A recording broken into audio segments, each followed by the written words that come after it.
is daily Vikings entertainment. We just want the Vikings to win a Super Bowl before we die. I will ride with this group. Seriously, man. Please. And away we go. All right. Happy Thor's Day to all who celebrate here on Purple Daily. His name is Thor Nystrom from Score North and Thor Talks Purple, which is now 4 episodes in the first week of Thor Talks Purple. And we also have some other fun stuff coming down the pipeline here with Thor, a full-time member of our crew at Score North. You can check out Thor Talks Purple on the Thor Talks Purple Spotify, Apple podcast feeds, or wherever you find podcasts, and the Score North YouTube channel. And we're going to do a dive into a couple different things here on this episode after we shout out Podrigs. And Judd, I know Podrigs is the official beer drinking hub of the Sports Dad, but also our next Purple Daily Unplugged event is happening at Podrigs on Thursday, December 18th. From 6 to 8 p.m., it's the Ugly Season Ugly Sweater Party edition of Purple Daily Unplugged. Wear your favorite ugly holiday or vintage sweater, and you have chances to win prizes at Podrigs as well. You can hang out with us. Find out more at purpledaily.com/unplugged. Purpledaily.com/unplugged, Judd, at Podrigs. Yeah, and while you're there, and it's in the old Land Nod Factory at the corner of Broadway and Central Avenues Northeast. By the way, while you're there, what you're going to get to do is you're going to get to try beer, and you're going to say, well, Sports Dad, big deal. It's beer. And I'm going to tell you, no, it is a big deal because it's beer that tastes like beer. That's right, the Red Chimney, the Patty's Premium. What Podrigs does is they specialize in beer. They do not specialize in coming up with the newest 18 creations of different type of drinks. Now, these guys are in it for the beer. It is outstanding. So come join us and also enjoy, in my case, I would say, a Red Chimney. But whatever beer you want, Podrigs, a delicious roster. Can I say it that way? Roster of beers. A 53, a delicious. I don't know if they have. They don't 53. Do 53. 53 is too many for Podrigs. They're more like a basketball team. Just 12 studs of beer. Oh man! All right, so Thor, I know you did on your podcast yesterday. You on the first War Room Wednesday edition, you went through and did an audit exercise, and so I'd love to take just kind of your fresh thoughts on looking at the 30,000 foot of where this team is at, kind of from a front office standpoint. And I'd love to shine a flashlight right in the face of Ryan Griggson for a second. I just want to pose a couple questions here.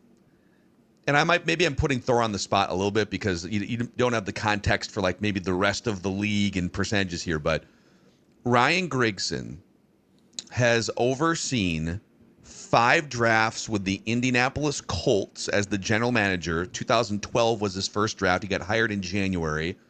Of course, they had the number 1 pick, just gift wrapped in the form of Andrew Luck that year. So 5 drafts with the Colts, and he's now been the highest ranking football guy in the Vikings front office for 3 additional drafts, 2023, 24, and 25.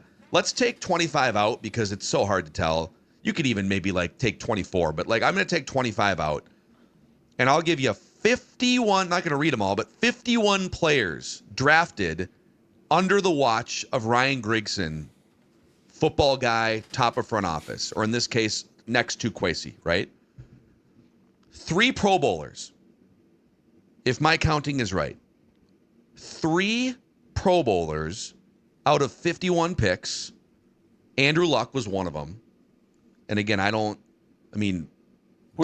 Judd, for you, any of us would have selected Andrew Luck. So, all right. Yep. T.Y. Hilton was a 3rd-round receiver. Awesome pick. Awesome. He kind of nailed it. He kind of nailed the 2012 draft a little bit.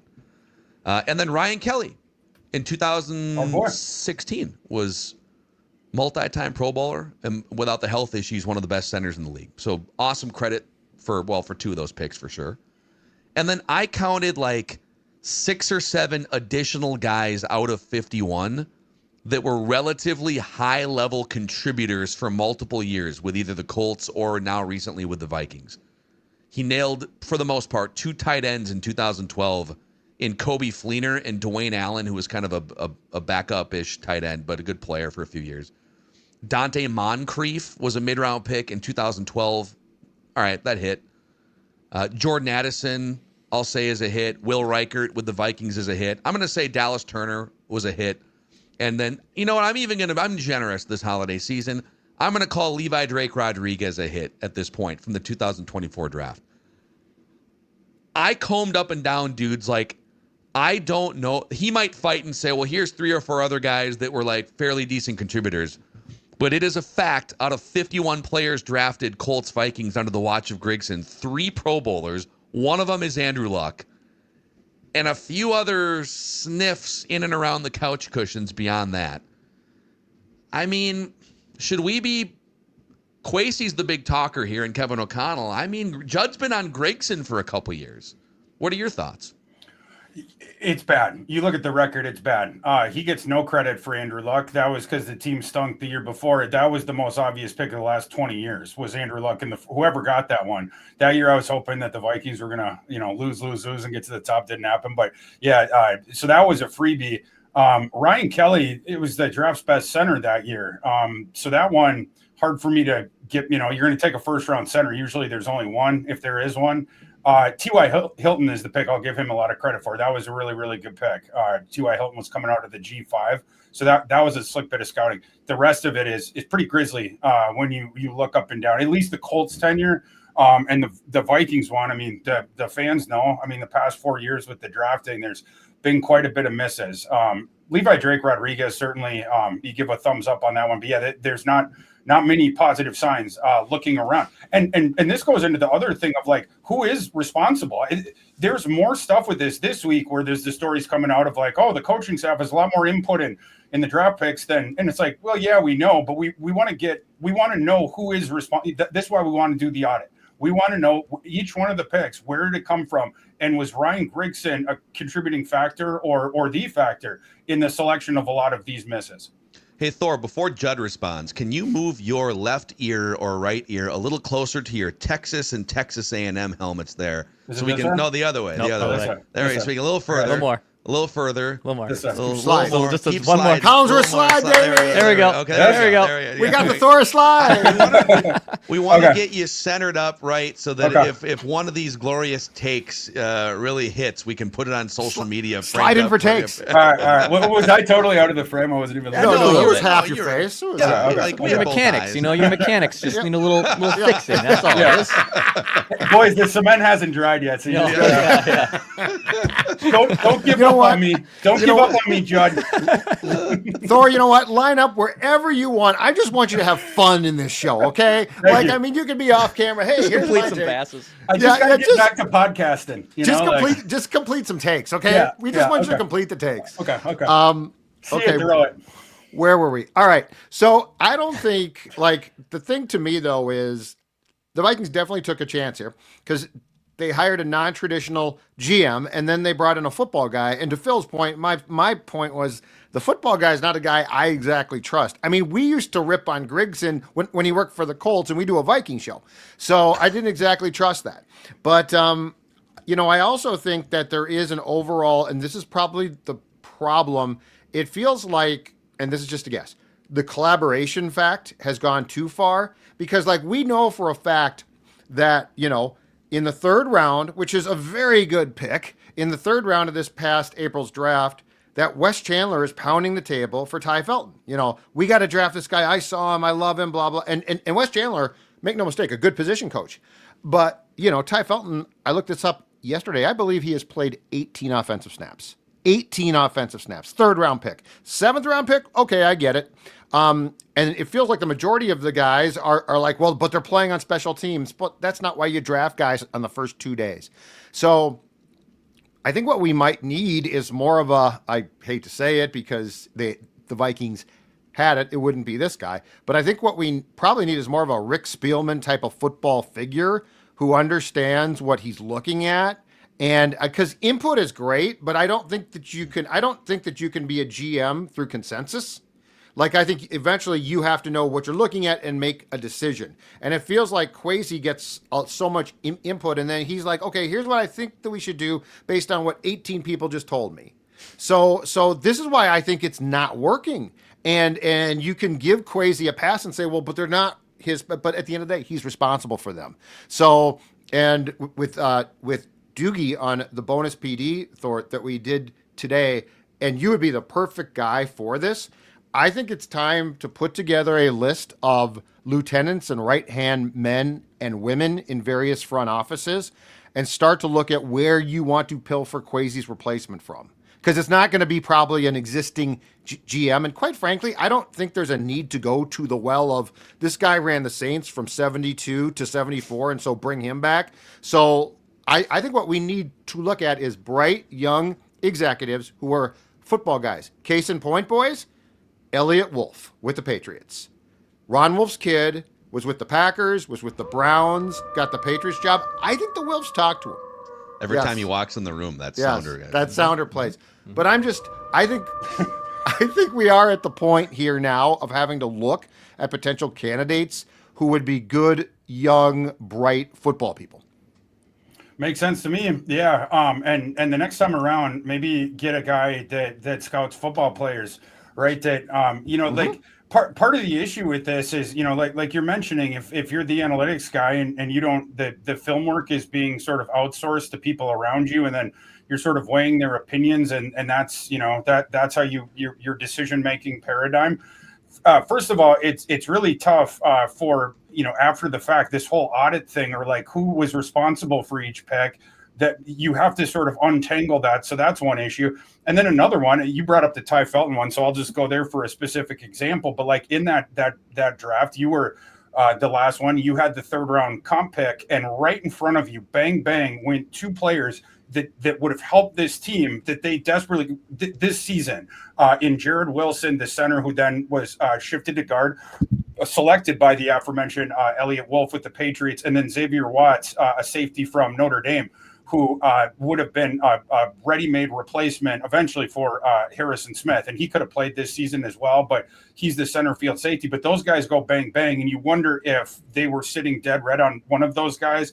They end up trading back a little bit, and then they end up taking Ty Felton just a little bit later in the comp stanza, but at the very end of the third round. And you wonder if they did indeed get sniped, and there was a little bit of panic in that room of like, oh, dang, bang, bang in front of us. And okay, let's regroup with a small trade back.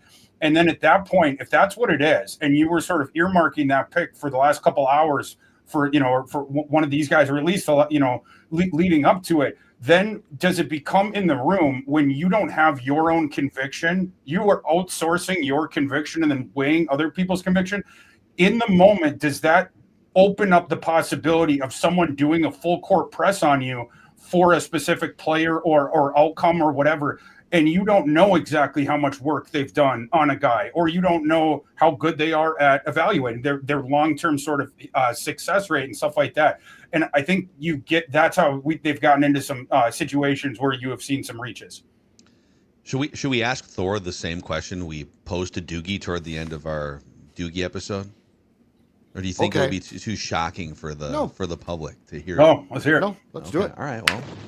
Red 80. Same parameters for Thor. You don't get the option to justify it by choosing a third option that's off the board. This is so, come on. I've never done that. Judd feels slighted by this I feel accusation. Attacked. You get two options. Option one is Kwesi and Ryan Griggson as the top level tandem running that football ops department remain intact for the next, let's say, couple years, and you ride forward with those guys. Or you call the Jets and ask to talk to their senior football advisor. His name is Rick Spielman, and you say it's like a consultant, right? I mean, he's not like he's not like under contract or anything, right? And plus, it'd be an elevation. You'd be bringing him back as the general manager. Would you rather have Rick Spielman back running the football ops department with Kevin O'Connell staying as the head coach? I'm not firing Kevin in this equation. Or you keep everything intact with Kwesi and Ryan Griggson. I'm sorry, I don't want Spielman back. Okay, a twist. I in that case, I'd ride it out, but I do the audit first. And if Griggson was responsible for a lot of those picks, well, we'll keep them because we have to in this scenario. But you got to sit in the corner and you don't get to talk. Or give us your board so we know who not to pick. Oh, thanks for the board. Just you turn it upside down This and you put is- it up on the wall. Right, Yeah, we really need that turn it board. backwards so it's just facing the wall, and just white is facing you, the whiteboard part. And I mean, I think all of us kind of kicked around on the Doogie episode. Like, I mean, Spielman nailed a lot of first and second round picks for a long stretch. I think there was a couple dry drafts at the end there. But the biggest things, the reasons why he got fired in the first place, the two biggest reasons were him and Mike Zimmer had completely lost their relationship and had a complete falling out, were on non-speaking terms. And Rick, by his own admission and by our own eyes watching football, had an impossible time figuring out the quarterback position long term beyond just Cousins as a stopgap. And if you could make the argument that Rick's been like fairly good at building rosters over the years and just couldn't figure out quarterback, well, okay, listen, Kevin, whether it's McCarthy or Mac Jones or some combination, you've been the quarterback guy, you'll figure it out. And it might just be me thinking the grass is greener. They've whiffed on so many draft picks at this point. But maybe the real answer is Juddifying it and like Judd was laying out and just surveying what that list looks like if this isn't working with your current front office. Get a football person in. Rick did have many problems at the quarterback thing. Remember when he forced Zimmer to take Kellen Mond? Can you imagine what with Kevin O'Connell? And Spielman's like, no, I got a conviction. I sat across from him in Mobile. Just trust me. Like, the look in that kid's eye. And O'Connell's like, no, I don't want him. But he's like, nope, sorry, you're going to have to take him. The fact that we now know that Zimmer left the building, got in his truck, and went home after that pick is such an all-timer. I wish it had gotten out immediately because, I mean, my God, what a great story. How in the history or in the Super Bowl era, as we call it, all right? So starting with 1970, how many coaches do you think, active coaches, have left the draft facility during the draft and just gone home? Yeah. I mean, it might be one. I've never heard of that. Outside of that one right there. Yeah, never heard of that one. And I have one other thing to say, by the way. Like the Thor haters in the comments, sometimes they'll be like, "Oh, that guy like Josh Rosen, and that guy like Malik Willis, and that guy like Kellen Mond." No, I liked the first two. I didn't like Kellen Mond. I hated that pick. That's where draw the line. Yeah, Damn it. Yeah, you can accuse me absolutely of loving Rosen at the time of Malik Willis, but Kellen Mond, get out of here. I was screaming about that when I hated the Kellen Mond pick in the one. I got in my car and then I tried to drive to Zimmer's house to console him, but I didn't know where the guy lived. Oh, that's awesome. Just find the Western Kentucky somewhere. Do not tag me with loving Kellen Mond. Yeah, you can look back at my boards of those years. I hated Kellen Mond coming out. Yeah, man, the disdain that Zimmer showed for that guy was quite incredible. I see him every day. Yeah. So what makes all-time press conference? Yeah. Did you see the game? See the game? Yeah.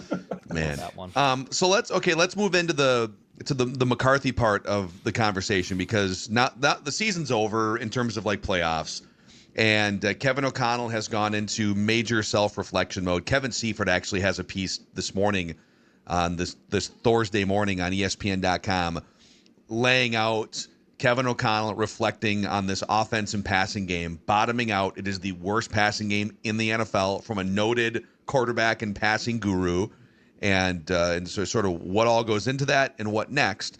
So I think my question to you, Thor, is what do these next 5 games mean for JJ McCarthy?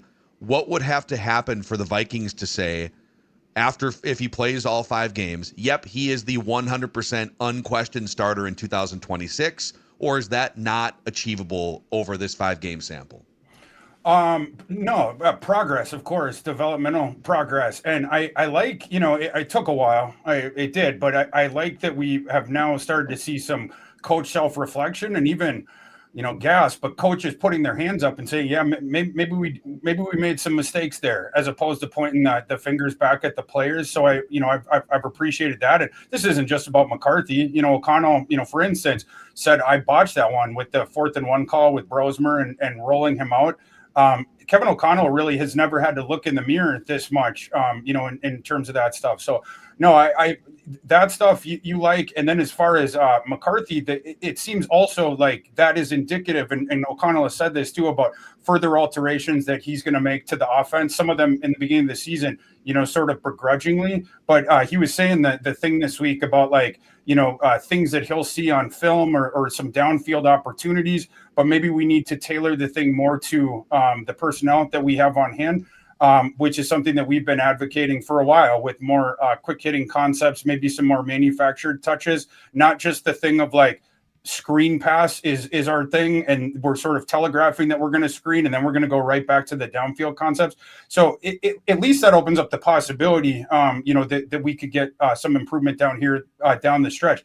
Got to see it this weekend. This is a big weekend, I think, for McCarthy, coming back off the concussion. But if you have an opportunity to play well and to show out, this is the game to do it against the Washington Commanders at home. I think they're something like the 31st graded defense on PFF. You look at all the and I know that if any Commander fans are listening, they'll be like, well, last couple of weeks, Dan Quinn, we've done a little bit better. And sure, they have. But like overall, that defense has been terrible this year. And you can go at their boundary cornerbacks and succeed. So I think this is a big week, but obviously the last 5 weeks are as well. McCarthy has to show developmental steps, and hopefully we also see steps from O'Connell more mirroring his system to JJ McCarthy's game, and trying to meet more in the middle with that. Possible hot take. I believe that the Vikings, like from O'Connell and what he's saying, first of all, I think somebody talked to him. I don't think this self-reflection is just him praying one night and God the next day saying, Kevin, take some responsibility. I think somebody talked to him about the approach. Would not be surprised if it is somebody very high. I don't know this in the organization, but here's my possible hot take.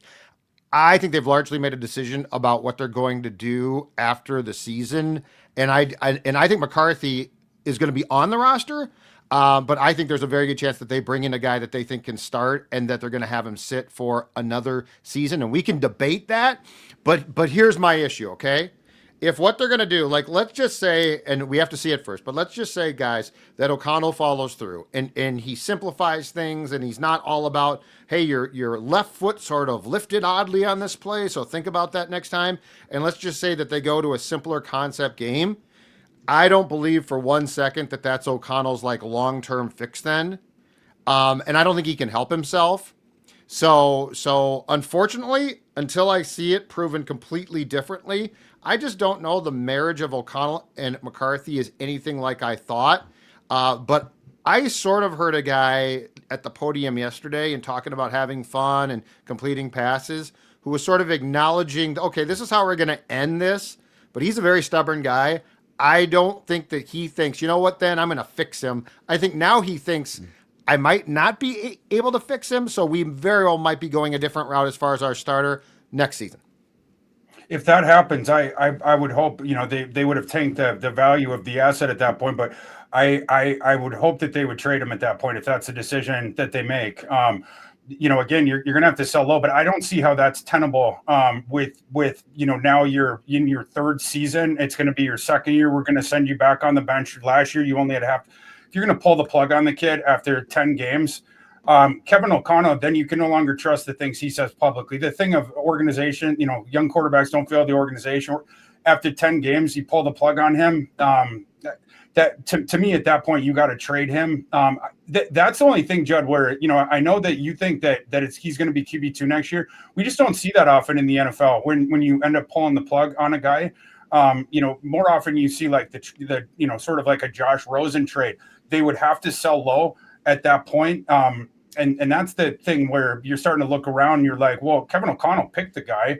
You should be in charge of his development. And it went poorly for 10 games. And now he wants to go back to the easier thing where there does not seem to be a clear road to becoming a Super Bowl caliber contending team that could make it there. I would sort of bristle with that. But yeah, I mean, it could be the case. But I wonder if they would trade McCarthy as opposed to then QB2 if that was the scenario. It is interesting, just kind of circling back over to what Judd said, that it felt like a month or a month and a half ago, the way Kevin O'Connell was talking about McCarthy coming off the high ankle sprain and the footwork, some of it was, at what point is he healthy enough to be cleared to play against Detroit at the time? But the other big part of it, I felt from O'Connell, was, hey, we're going to be working one-on-one with his mechanics during the bye week because he has to get to a certain level of consistency mechanics wise to be able to go out there and perform at a certain level. I'm doing your job for you, Josh McCown, is I think what he was saying with that thing. Yeah. Well, that's the other thing. It's like Josh McCown was this lauded. The guy was getting head coaching run 4 years ago with the Texans. And it's like what either McCarthy is just completely unable to soak in anything that the Vikings have done all they can for 2 years, and he's just not getting it, or they have failed him behind the scenes. And I mean, I'm not behind the curtain enough to know which way that needle leans, but my point is, how did we go from a month ago, hey man, these mechanics are such a train wreck that we got to get to a certain point before we even feel comfortable with him running a show here, to just go out there and sling it around and play football. We're probably inundating you too much mentally with the mechanic stuff. That feels like a wide leap over the past 5 weeks or so. So it's 180 degree, right? I mean, again, for a month and a half, people were like, oh, what JJ, how is he feeling this week? Oh, the mechanics, got to get the mechanics. And it's like, we're asking you about the sprained ankle. No, I want to talk about the mechanics. And I want to talk about the missed practice when he had the kid and he wasn't prepared for the Atlanta game and all this different stuff. And now he's like, oh, maybe we should be easy on the 22-year-old man. Let's just not as much stuff to think about. Let's just let him go out and play ball. It is just totally different. It's like a different kind of person now is talking. And that's why I think it's important. Yes, what he says is fine, but I think it's to what Phil is trying to do, and I agree with. Tie it all together. It doesn't make a lot of sense. Yeah. Like if you put the thread, and I wonder now, because there are things that will come up now that with more knowledge of where things have gone become more intriguing to talk about. I wonder if the whole thing with his son being born, Rome, right? With Rome being born the week of the Falcons game, and then O'Connell admitting that the Wednesday, because it was a Monday night game, was a walkthrough, and really he had one practice and he missed the third down installation. I wonder if that was also on O'Connell's part wishful thinking of that performance was terrible. So I think it's because he wasn't prepared. Because then, as you went to the Packers game, the Packers game was awful. And I wonder if he realized at some point in time for what he wanted, he had stepped in it with JJ. And that he was trying to blame the birth of his child and McCarthy missing time on, hey, that's why he looked bad. But then it's as it progressed, it's okay, it's not really picking up. And in fact, it's regressing. There's a lot of things to tie together here. And this is why I keep coming back to, is this simply a case of the marriage isn't going to work like we thought? And furthermore, Kevin O'Connell might be as adept as he is of taking reclamation projects. He might not be the right guy, ironically, from what he said, for a young quarterback. Because at least those reclamation projects have been they've been speaking the language. Correct. And seeing the speed and processing NFL games for a minimum of all these examples, 7 years. Yes. Nick Mullins, he wasn't a reclamation project. He was a backup. But that dude had at least been in NFL camps and been playing in games and starting some for 7 years. And same for Sam Darnold. You could say, well, he didn't do anything before he came to the Vikings. He was bad before he came to the Vikings, but he had been in the league for 7 years or 6 years before he came to the Vikings. And I think working with quarterbacks with that level of experience, that's longer than the average NFL lifespan that those guys had been in the league for. And even if they hadn't performed at a high level, going through that number of weeks and preparations and practice and film study and seeing the speed of it, being on the freeway, if you will, it's a different, and we've never done it, but I would assume, my educated guess would be that teaching those players concepts is a much different exercise than teaching a guy coming in his early 20s who's never been on that freeway before. Yeah, that's it. I think you have here a young quarterback that he needed a good quarterback coaching. Really, he also needed to not get injured his first year, but obviously we can't do anything with that. But At Michigan, first quarterback coach that McCarthy had for his first 2 years, I believe that guy's on trial right now. There was some scandal as far as him hacking into students, something or other. And I had heard, I don't even want to say his name because I actually forget it, and I don't want to miscite it. But his first quarterback coach at Michigan, and then the last year, it was a different guy. Well, that guy then was elevated to offensive coordinator the year after JJ left. Well, then he got fired. Those are his two quarterback coaches at Michigan. I heard that the tutelage that he got with that was not very good. Particularly the first guy who didn't appear to be as interested with football.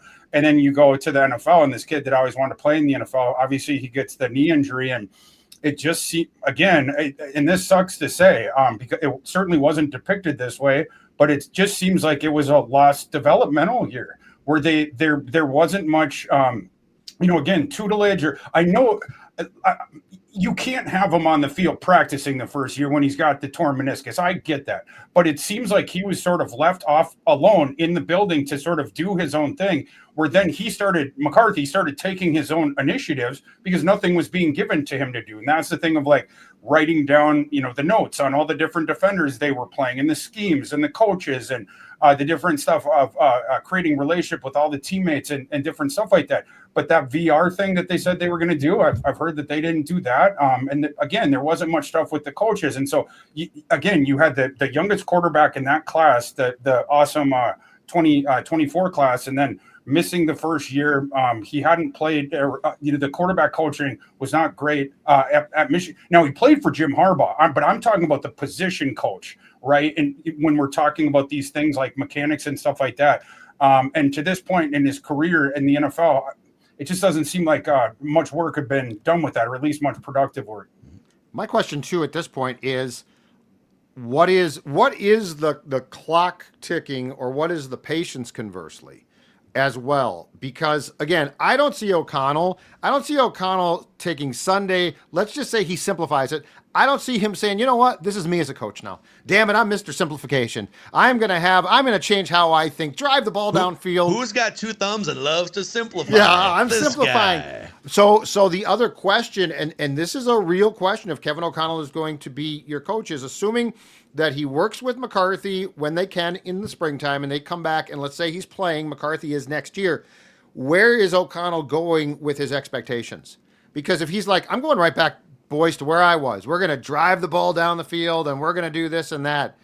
Then again, I'll go back to what I said. The marriage is not going to work, in my opinion, because you don't have endless time. This is the National Football League, not for long.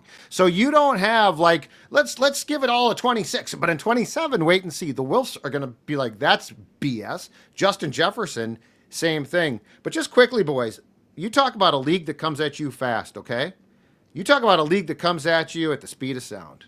Let's go back right now to the 2024, the top of the draft. All right? Caleb Williams, developing. Awesome. Jaden Daniels, good quarterback, but he's hurt. And that was a problem before. And as I forget if it was on our show, but somebody said, and they're right, year one, Jaden Daniels caught the league by surprise. Year two, the DCs who don't come out of their offices in the springtime. They don't come out and enjoy the sun. Yeah, Jeremiah made that point. Jeremiah said that. Jaden Daniels starts to get hit. He's hurt. Drake May is great. All right. Vikings surprised by the fact that Michael Penix went at 8. Well, guess what? Michael Penix gets hurt a lot. He's hurt again, and we don't know the severity. And then JJ. So, like, you look at this sort of, I don't know if the best term is Russian roulette, but you look at this sort of, okay, we got to take a quarterback. I just gave you 3 of them. If McCarthy was having a halfway decent year, our talker today would be his health. So I just gave you 3 quarterbacks from that top 10, and every one of them has a problem even staying on the field. Yeah. Second year. Yeah. I mean, but that's how it comes at you. Like, that's the league. That's it. Yeah. And obviously the Vikings and the fan base has proven to be a little bit impatient here. Will they, the Wilfs and then the fan base, all this stuff, will you end up giving JJ another year? I certainly believe that they should. You guys know how bullish I am on him long term. A lot of this stuff this year I feel is circumstantial. And a lot of the different, contradictory comments that we get from the coaches and To me, it's indicative of that. To pull the plug on the kid, again, coming off the year injury, he wins NFC Offensive Player of the Week in his first game. His second game, he gets injured again. And then it's the offensive line thing and the receiver thing. And again, has JJ played the best? No, but has it been worse than the other quarterback play? I mean, 8 total touchdowns, 10 interceptions for JJ. I think it's 6 and 9 with the non-JJ quarterbacks. The offense had been broken all season. Sure, you could go out and again, you trade for Mac Jones or whatever. Where are you going then? Yeah, so for me, you roll it through for one more year. Give O'Connell one more year with the guy that he picked in McCarthy. If it doesn't work next year, that's when you take the quarterback in 2027. The quarterback class in 2027 is really good. People out there, you want to get back on that carousel of being in the NFL's middle class. I just don't. I'm not interested in it. Again, I made this point before, but 4 playoff wins in the last 25 years, and they're now guaranteed this year to win exactly as many playoff games as they won last year. The time that people were pining for, whatever. I want to win a Super Bowl. I want to be able to compete for that. If it's not McCarthy, I do believe you have to give him another year. But then I would advocate to go back into the first round with the quarterback until you hit on one. And 2027 is the year to be shopping on one. Don't be trading your assets for a veteran quarterback just to try to save Kevin O'Connell's job. If that's what that ends up for 1 year, a one-off, you want to put yourself in a scenario, you trade a day 2 pick for Mac Jones, then the year later, you have to pay him $30+ million. Why? The best case scenario is he's another Kirk Cousins for the next 5-6 years. The collective we loves stability at quarterback more than the hunt for a championship. It's a tried and true formula here in Minnesota, but you bring up good points. There's other things I want to throw at Thor here before this Thursday episode comes to an end, including maybe a bonus Ask Thor Anything question. Maya Mackey has a Ask Thor Anything question here. I'm putting you on the spot here, but I got the Prize Picks app open where the Purple Daily audience can win real money this football season. You select between 2 and 6 players. It takes less than 60 seconds. How are you deep into your weekend college more or less work yet, Thor? Is there any players that I should look at right now on Prize? Well, I don't want to give it away, but I will take the opportunity to do a cheap plug for tomorrow's Thor Talks Purple, where we're going to be jumping into all the offensive player props with our friend Leighton from the Before We Die show. But every single one, both the Vikings and the Commanders, going through every single one.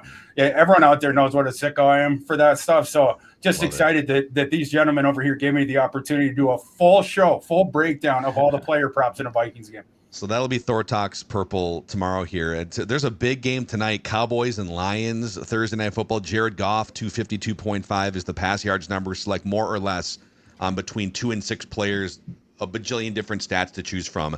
And when you download the Prize Picks app, you can use the code Purple Daily to get $50 in lineups when you play just $5. That's code Purple Daily for $50 in lineups. Prize Picks. It's good to be right. MSP Plumbing, Heating, and Air Conditioning, too, powering this episode, Judge. Checking out my phone right now, boys. It is 5 degrees above. That's right. The cold is here, and the cold is here to stay. And as people know, heating systems in our fine state, they run much longer per season than in most states. And any inefficiencies, they're going to get multiplied, and that's going to lead to significantly higher bills. Reduce those inefficiencies and the risk of breakdowns in the cold by calling my friends at MSP Plumbing, Heating, and Air to have your systems checked out. A furnace or boiler that goes on the fritz can quickly become a safety hazard, and the risk is frozen or burst pipes. You don't want that, so don't forget that MSP is also your local Carrier dealer. MSP and Carrier, a winning combination.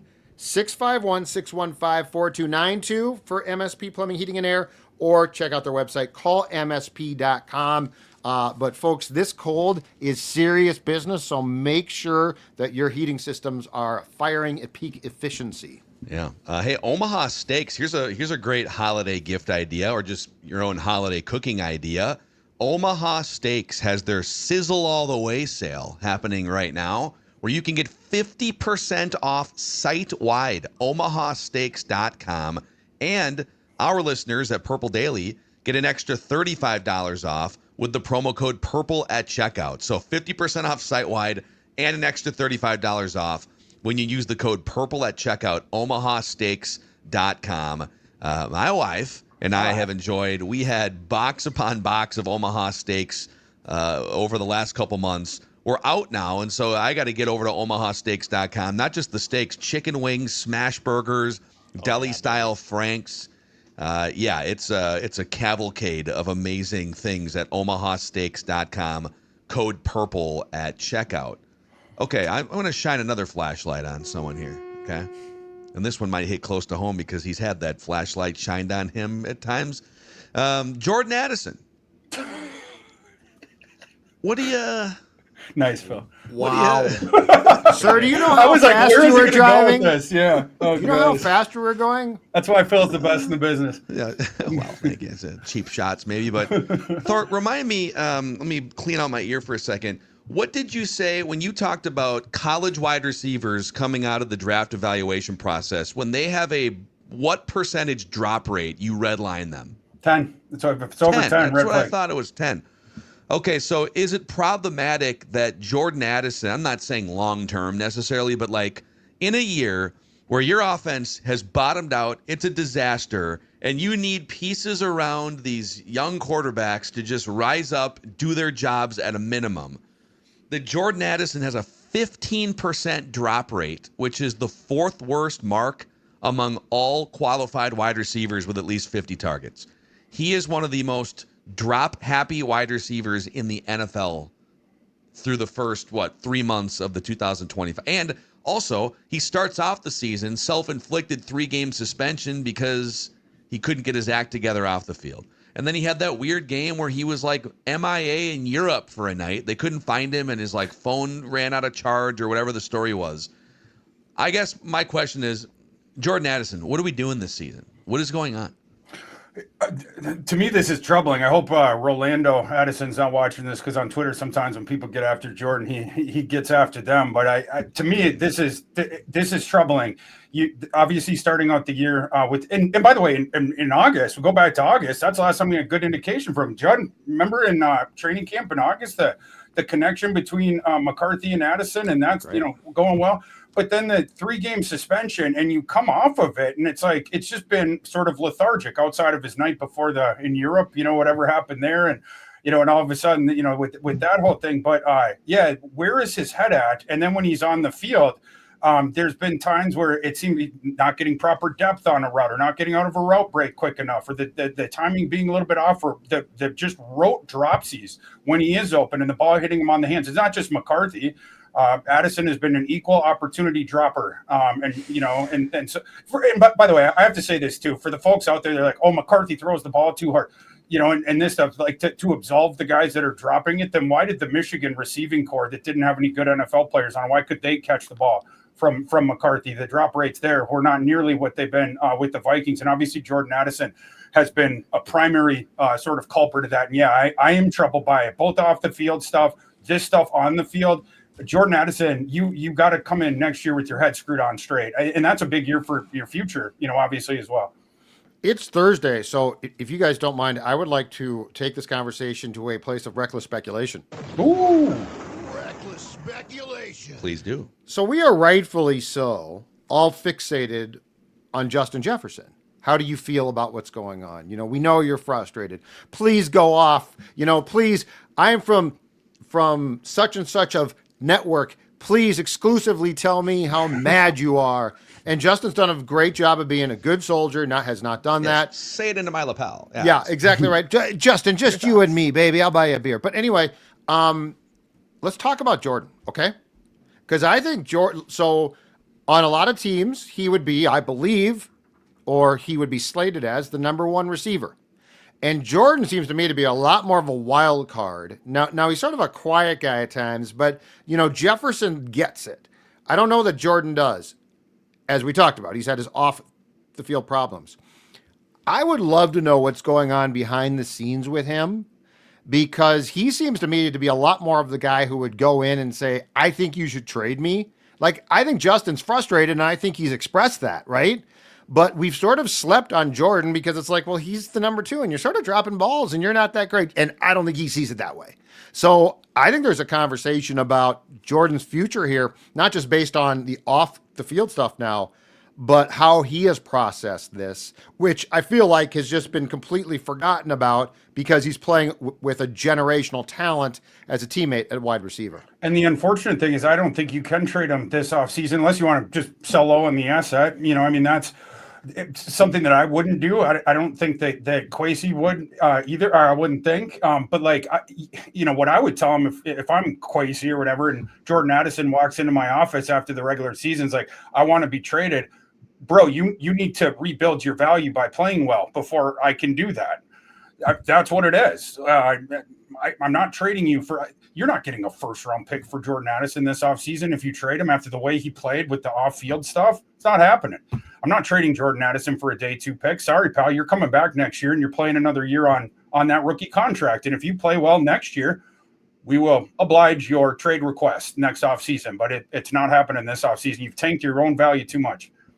Yeah, that's a great. I mean, if you're another team, we can sit here and try to justify and validate on this end. It's he got the suspension, but it was from an incident that was like a year and a half ago, and he didn't get arrested in the last year and a half. I know he disappeared for a night mysteriously and got suspended by his own team for a drive. It's like, if you're a team on the outside, all you see is 2 reckless off the field things in 3 years, a 3-game suspension, and a down season this year that you could chalk up a little bit to bad quarterback play and whatever.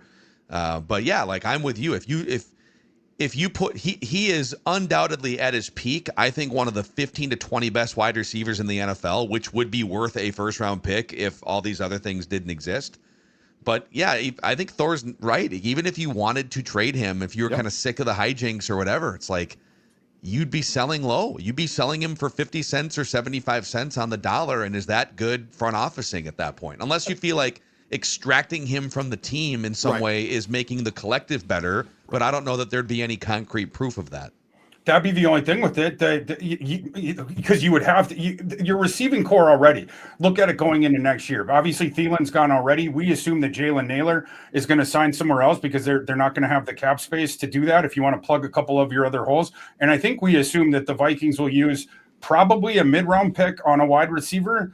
And this is why I want to see more Ty Felton down the stretch here. Can Ty Felton next year function as a wide receiver 3? Is it possible? If it's not, like, we need to know that, right? Like, so I'm cool with Ty Felton going out there and failing. I need to see it, right? What utility can we have from it? But if you end up trading Jordan Addison in addition to that, right, your whole receiver core is hollowed out, right? And then, you're bringing back McCarthy if you do, like, and now, I don't know if I would be comfortable with that. So for me, Addison, you need to screw your head on straight this offseason, come back ready to work next year. You have a good season. If you still want to get traded, we can do it then, because then we could trade you for a better pick and what's going to be a better draft class 2027. And also what I believe could be a historic wide receiver class in 2027. But yeah, Addison, he got to stay through next year just because unless it's something so horrible in the building where it's like toxic and we have to get this guy out, which I have not heard. Then yeah, I would keep him around for another year. Hey, Phil, Thor on football on Tuesday, he was joined by a guest. I forget his name, but he's sort of a schlep. But on the Tuesday show, Thor had some great points that I loved. And this sort of dovetails into letting McCarthy improve, but not putting the premium on wins, which I have firmly believe you should not be doing right now. And Thor's point was, let's take any of those, the Ty Feltons, the Jay Wards, let's play them. Like the kids. Yeah, exactly. Play the kids, which I absolutely love because, one, it gives them experience, and you need to see them playing. And two, again, okay, if McCarthy can show improvement, you can lose and not take it personally. That's it. Yeah. And next year with all, the turnover that this roster going to see, we keep talking about that, all this different churn stuff and the guys that are going to get released and restructured and like this sort of stuff. So you're going to have all these open roster spots. You have to know the guys that are on your team that are under contract for next year, what roles could they realistically play? The other point I made on that show is the thing I went to the secondary and the thing of like, you didn't get the other boundary cornerback. So you had to move Murphy to a boundary cornerback out of the nickel. Then you had to move Metellus from the move piece role to that. I don't want to see that again on next year's roster where you basically sort of just misjudge the situation that you're in. So you either play someone out of position or you pull them above their import, right? Like, I don't want them to go into the offseason and then just sort of like on a hope and a dream, be like, oh, well, Ty, who we took in the 3rd round last year, he's going to be wide receiver 3 if we don't see him down the stretch here. How would you know that he could function as that? And all of a sudden you're into the regular season. It's like, oh, yeah, actually he can't. Or you're in late August and you're like, we got to trade a 4th round pick for Adam Thielen again, or, the equivalent or whatever. I want to have a better idea of those young guys that are under contract for next year. What roles could they actually play? Shine a realistic flashlight on that question. Yeah, and I do agree that, like, even more so than ever, the priority is finding out what you have going into the offseason the next 5 games. But I also don't think that should give permission to the play caller to, well, we're looking to find out what we have in McCarthy, so let's unleash 50 passes and see let's ramp it up even more in the passing game. I feel like the number one thing they've done to sort of sabotage. Now, a lot of this, I don't want to take it all off McCarthy. Like, it's your career too, and at some point, the NFL moves fast, and you might not always have perfect coaching infrastructure. You got to figure it out too. So I don't want to completely exonerate the subject here, but I think the lack of a running game, like, you're taking a fish out of water in a lot of ways here. And one of the big things he had was a running game at Michigan, and like, you've taken that away more than almost any other team. So I'd like to see some of that. There are a couple kind of stray Ask Thor Anything questions here. We'll get to one of them for sure. Presented by Mystic Lake, Judd. Mystic Lake, that hop house, awesome spot. We're hoping to do some more stuff with them too in the coming months. Absolutely. And as I have been talking about now for quite some time, Hop House is the newest bar at Mystic Lake, and we are talking about a sports bar that is absolutely top-notch. TVs all over the place. Most importantly, turn to the correct games. That's right. You go there, you can watch all of the games. I keep saying this, but if you're a Vikings fan, and yes, you want to watch the Vikings, but you also are trying to watch the rest of the league, watch the games, the Hop House has all of the games on. Also, the Hop House has live music on weekends every Friday and Saturday night starting at 10 p.m. Great bands, great drinks. No cover for that. Make a weekend of it. Stay out at Mystic Lake and make sure you check out the Hop House. Okay, Ask Thor Anything here to wrap this episode. Let me pull up the list. Riley wants to know, because, if you go back to the 2024 draft, and there were kind of two quarterback options there when Penix came off the board. JJ McCarthy is the one that the Vikings chose. Bo Nix winds up going to the Broncos. And there's been some ups and downs with Bo Nix, and Sean Payton does a great job with his system and scheme, making things, sort of merging things together with what Bo Nix is good at. So I'll start with that preface. But Riley says, this whole Bo Nix thing is driving me nuts. He's won 8 or 9, I think it's 9 straight games. Could you ask Thor his opinions on Bo Nix the last couple years? This has nothing to do with JJ McCarthy. I still think JJ will be good, but I think Bo will be real good. And I'll add, the Broncos are winning a bunch of games right now. Their defense is awesome too. Your thoughts on Bo Nix? Bo Nix been better than I thought he'd be, but he did get into the perfect situation with Sean Payton. Obviously, Bo Nix is better reading stuff before the snap and then getting the ball out quick. I do not believe that he would have been a fit for Kevin O'Connell's offense for that reason. That when Bo Nix got in trouble in college, it was prior to the time he was at Oregon, when he was at Auburn, when it was more drop back concepts and having to read the coverage. And then, you would have throwing downfield concepts, and that's where you could confuse Bo Nix and stuff like that. If you give him the answer pre-snap, he's going to run that efficiently for you. You're going to get the ball out quick and stuff like that. A lot of the short passes and stuff like that. They will take their shots downfield, of course, but in the Denver system, it's more the stuff that is setting that up as opposed to you sort of lead the dance with that. If Bo Nix had gone to a different team, I don't think he would look quite the same as he looks right now. And for a guy of his age, he's fine. I mean, 19th, I think, in PFF grade right now. I'll add, he's 20th in QBR, 27th in passer rating, 28th in yards per attempt. And he's what, 2+ years older than McCarthy, and it's not that great. Two more seasons in college. So I mean, he's a little bit further along in the developmental thing, and he found an offense, that suited his skill set. But yeah, like, again, I mean, he has been better to this point in the NFL than I thought he'd be, but I don't see a dynamic talent there. I see a point guard that shuttles things off. And Sean Payton, in a different way from Kevin O'Connell, but Sean Payton's a system guy too. Is like I said, his system is not similar to Kevin O'Connell's, but it's the same sort of thing of like he wants you to run the system, whatever. And Bo Nix was a really good fit for Sean Payton's system. But yeah, defense is carrying the day there a lot of the times for Denver. Denver's defense is allowing only 18 points per game in their first 11 or 12 games, and coming up with big plays like y'all see on Sunday night when the team we're about to play on Sunday, the Commanders are down there at the goal line and had a shot to win that game, and they had an open receiver, Cliff Kingsbury. And I'll be talking more about this on tomorrow's episode of Thor Talks Purple, because when you talk about props, you have to talk about projected game scripts. How could this thing go? The one offense against the defense, how's the matchup, and then how the players sort of flower out of that. But Cliff Kingsbury was in his bag in that game. You were just seeing all kinds of different stuff, and he schemed open a perfect thing at the end, and Mariota could just not get the ball over the defender. He tried to kind of loft it up there, and the defender batted it away to win that game. But yeah, it's going to be interesting watching Cliff Kingsbury offense. I would just be careful with like the Bo Nix wandering eyes that some Vikings fans have, because you look at some of the back of the football card numbers on him, and obviously any way you measure it, he's played in a bunch more games because he's been healthy. And he has been more productive than the 6 games of JJ McCarthy, and all of those things are 100% fair. But in terms of like major regret, I'll go over these again. He is 30 games into his career, Bo Nix, and he ranks 27th in completion percentage among quarterbacks, 28th in yards per attempt, 27th in passer rating, 20th in QBR, 20th in PFF grade. So it's not like, if you want to have regret, it's not giving up the extra pick for Drake May would be more like a guy who might win MVP of the NFL. If you're going to have some regret, I don't think it's Bo Nix. That I would agree with that. Yeah, and that's not only that, but that's also the scenario that it was, right? Like in the reports with obviously the Vikings engaged there.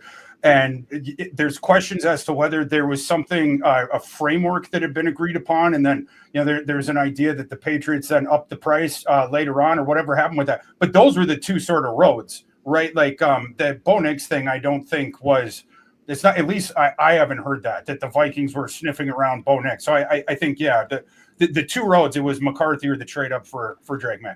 Can I throw something in retrospect again at you guys that's probably the biggest bummer in that entire draft? It's the fact that the Vikings, when Cousins got hurt, instead of accepting their fate, which is you probably should trade Danielle Hunter, your season's probably done. Like Josh Dobbs is a fun story, but he's not going to save the day. So the Vikings won 3 more games, including 2 consecutively against the Falcons and the Saints, and then that atrocious game against the Raiders. Let's say they win the Raiders game, but let's say they don't beat the Falcons and they don't beat the Saints. In that case, I believe they would have tied the Chargers they either would have had the 5th or 6th pick. And you know what would have been a lot easier in dealing with the Patriots? Taking to them a pick that was 2 picks behind them instead of the 11th pick. So this again, where fans are like, I just want to win the games. You don't want them to lose the games. That is among the most destructive seasons to have won those meaningless games when your team stunk regardless. If you had just allowed football nature to take its course, I think it's very plausible to trade with with the Patriots works if you're sitting there at let's say 5.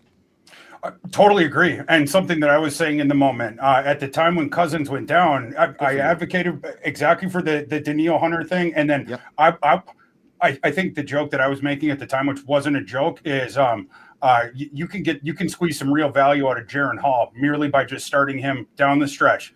And he will drive you to what the actual season goal has become, as high up there on the draft board as you can get. And to your point, would have made it a lot easier. I heard the Patriots liked McCarthy. Obviously, obviously liked May a lot more to the point, turning that down. But like the thing of like, we would want to be in position to take that secondary option if we traded down. Complicating factor as far back as the Vikings were with the Giants in between. It turned out there was another mystery grenade team in there that we could not have seen coming with the Falcons. But I think everyone, the one that are the Giants here going to step in and take McCarthy. It was a team that I think JJ had said before during the process that the Giants had at least shown the most sort of overt interest in him. So there was, that whole scenario too. But it's a great point, Judd. If you had traded Daniil Hunter right then and you've been like, we're going with Jaron Hall the rest of the season, no matter what, we just want to, and you can depict it, you don't have to, and you shouldn't go out and say, we're going to tank the rest of the year. Just say, we want to get a look at the young quarterback, see what happens, and yada, yada. Yeah. Hey, folks, Thor Nystrom from Thor Talks Purple, you can find on Apple, Spotify, and also the Score North YouTube channel. 5 days a week.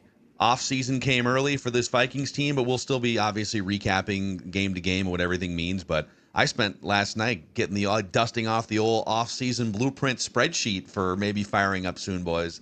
Started filing in the cap numbers, getting ready equations. Give me 0-5 the rest of the way. Give me loss after loss after loss. We certainly could use that. Interestingly, just closing out the show with something that you had brought up before about sort of the betting market. It's sort of interesting. Prior to the games on Sunday, the Vikings in the early look-ahead lines were 1.5 favorite over Washington. Then when it flipped over Sunday night, they put the lines back out. Now it was Washington minus 1.5. We've seen some very interesting movement here the last 4 days on that line. The Vikings are now 2.5-point favorites. So you've now gone the other way with it. There's obvious early week money that is poured in on the Vikings here. I've also seen some moves on some of those prop lines. Jefferson has gone up, I believe, 4 or 5 yards from where it opened, whereas our boy Jordan Addison, unfortunately, he opened low 40s and he has dropped into the high 30s, which is probably correct market movement as well. But at least the betting market appears to believe that the Vikings are going to hold serve on Sunday. We'll see. We shall see. Thor Nystrom, the sports dad Judd, the actual dad Dex, and I am Phil Mackey, and we just want the Vikings to win a Super Bowl before we die. See you guys.